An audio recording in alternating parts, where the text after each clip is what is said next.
take my baby out to do some things for his mother's birthday. You know, the craziest shit that kills me about, about dealing with this every year on end is seeing him, seeing his feelings, seeing the emotions on his face, seeing, the sadness.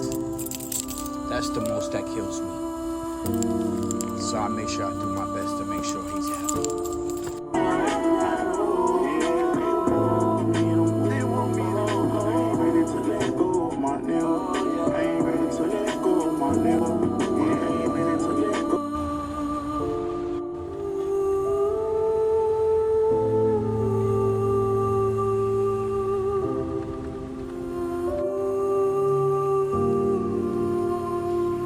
R.I.P. baby. R.I.P. to my baby's mama. R.I.P. mama.